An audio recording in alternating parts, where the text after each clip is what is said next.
Good evening, Bahamas. Coming up tonight. The education minister gives an update on the multi-million-dollar renovations here at the Stephen Dillard Primary School. Well, it's a familiar household item, but find out just who's making over 1,000 of these a week. The Minister of Labor discusses much-needed plans to expand the National Training Agency.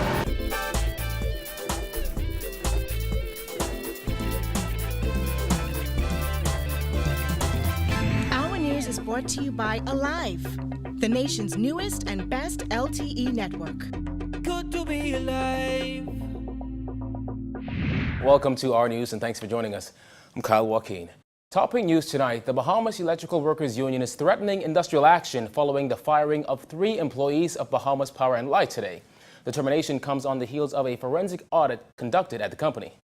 I have a mortgage, I have a 9-year-old son, I'm a single mother, and everything falls on me. And right now back to school is happening and they left me go with nothing.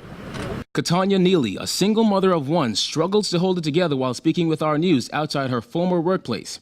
The fired accounts payable clerk was one of 3 BPL workers to get the axe today after BPL's new board received an audit conducted by Ernst & Young, reportedly outlining the theft of some $2 million. One of their termination letters obtained by our news reads, "We advise that at the conclusion of this investigation, the company has determined that you have committed major breaches, including gross misconduct and dishonesty. Further, based on the findings of the investigation, the company has reasonable and honest suspicion and belief that you were complicit in committing a fraud against the company, resulting in substantial financial losses." However, Neely, who has worked at the publicly owned utilities company for 6 years, says she did nothing wrong and only did her job. Now, the only thing on her mind is her young son. Well, he was with me today when I got the letter, and right now he's a very sad child because he's hurting because we don't know where the next funds are going to come from to pay my mortgage, to pay my car payment, to pay his school fee, to pay any of our bills because I left with nothing. I don't have anything on my account now. So Judge, if they say I have money or I'm suspicious of fraud, I have no money on my account. Our news team understands the company also terminated an accounts filing clerk and a finance assistant, one of them a BPL employee of 15 years. The Bahamas Electrical Workers Union is now threatening to take action if the matter isn't resolved and employees placed back on the job. I let you know now, we're not going to go away quietly in the night. Definitely we are not going away quietly in the night. These are our members we are fighting for, and we want fair play in the workplace. We spoke with BPL's executive chairman, Darnell Osborne, who said BPL will continue to follow up with the police regarding the status of their investigation. She did not say whether any more terminations are expected.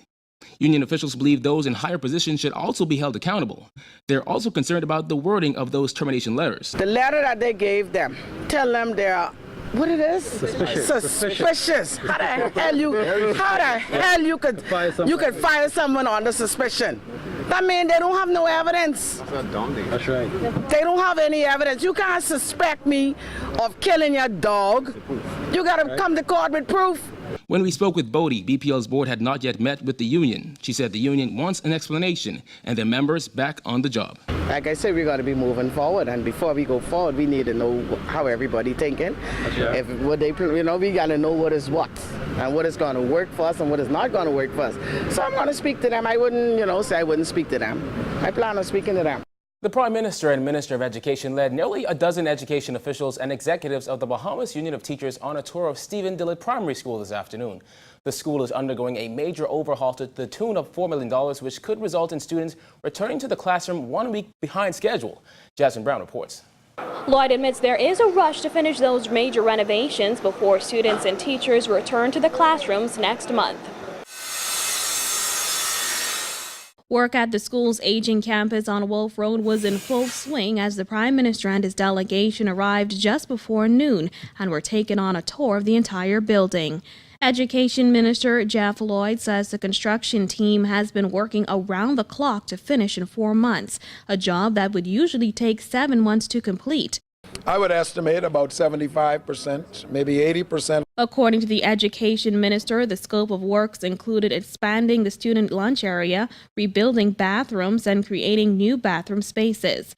Despite the school having to be completely gutted, Lloyd says he is confident construction will be completed for teachers to be in their classrooms by September 4th, giving students a slightly late start to the school year. We have just been advised by the contractor that there might be a delay of 1 week for the students to arrive, and that is primarily not because the school will not itself be finished in terms of construction, but rather because there is new furniture and supplies and equipment that will also be installed here to supplement some of the older equipment that is going to be returned.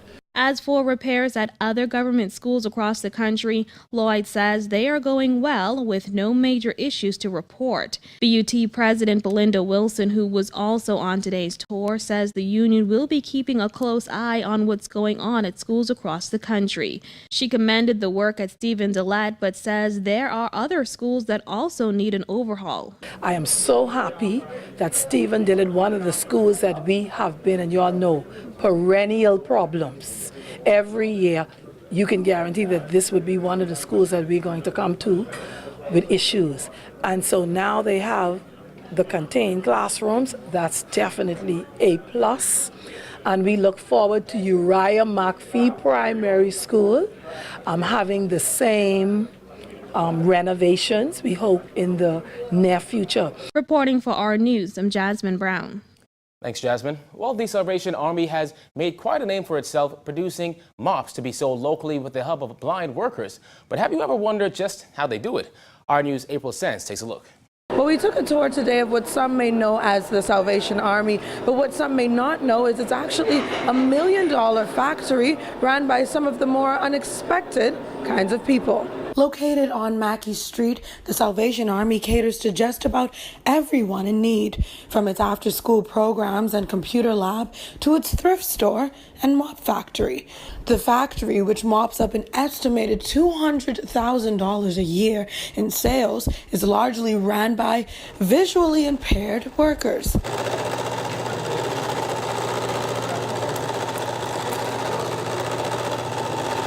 They may not be able to view their final product, but the 4 to 5 blind workers who keep the mop factory functioning carry out their tasks in a highly organized fashion, feeling their way through the entire process, using nails, blades, and other equipment.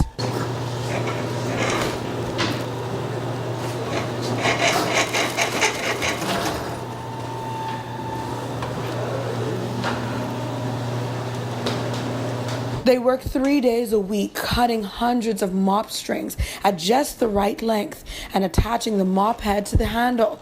These workers manage to make it all look so effortless. We average 300 a day. Yeah. Is that how much you aim for? Yeah. So 300 and then yes. A day's work is finished? Yeah. You can find these mops at many stores across New Providence at just $11 a pop. Though sales bring in an estimated 6 figures annually, the Salvation Army is still struggling to survive. Half of the money made on map sales goes right back to purchase the materials. Divisional Commander for the Bahamas and Turks and Caicos Islands, Major Clarence Ingram, explains that the mop's hair is bought in from Guyana and the sticks from the United States. They must be making between 15,000 and 20,000 mops a year.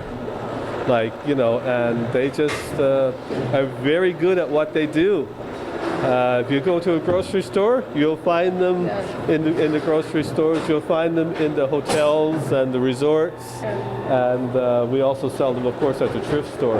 But these people are quite incredible, very skilled at what they do. Right here at this particular office, we run a daily program for feeding the homeless. We run during school year, I should say, we run a program for after school for teaching younger children computer skills. We run a school for the blind here where blind children and visually impaired children attend regular school as other students would. We run a workshop for the blind where blind people prepare manufacture, I should say, mops, and we sell them throughout the Bahamas. I'm just trying to think of all of the other things that we do here. Ingram added that they receive $100,000 in funding, which happens to be the exact amount they spend a year on food to provide free lunches for those in need. Without this, they wouldn't have a regular source of income, but because of this, they are contributing to society. They have a place to come to work, and they have a place of fellowship. So it is really a way of contributing, giving back, shall we say. And they pay their own way, shall we say, because of the sale of the mops.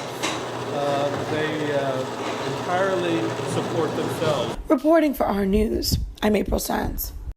Well, popular Bahamian mixologist Marv Cunningham has participated in competitions around the world, making him one of the most decorated bartenders in the country. Along the way, he's gained a local and international following, and now he needs your help.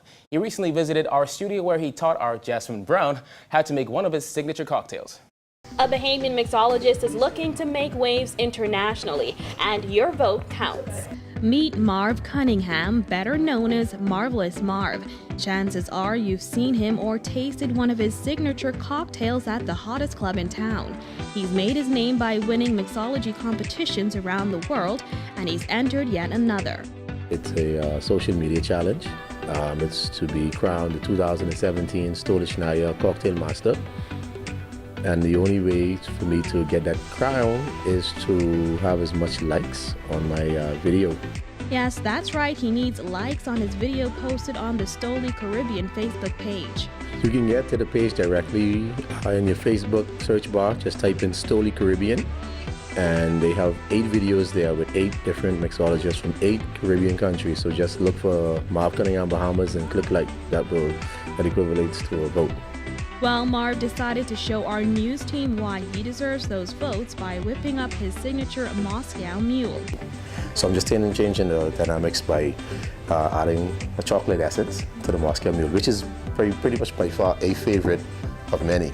Men, men and women don't like the same thing. It's like a unisex type thing? It is. Okay. It is.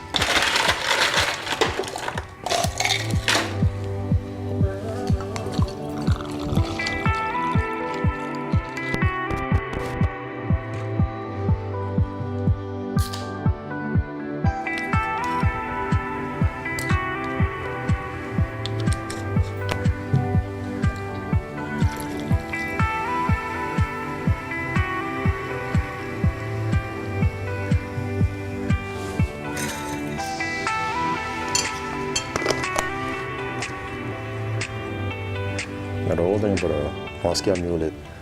So I should squeeze. Yeah, maybe we should shoot that later, but don't worry about it.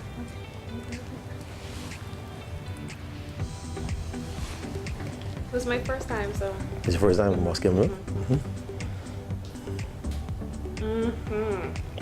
This is really good. And I wasn't the only one who thought so, as a steady stream of my coworkers trickled in to get a taste. The consensus was pretty much the same. Reporting for our news, I'm Jasmine Brown. Still to come on our news, 15 BAIC workers sent home, plus plans underway for the expansion of the National Training Agency. That's coming up when our news returns.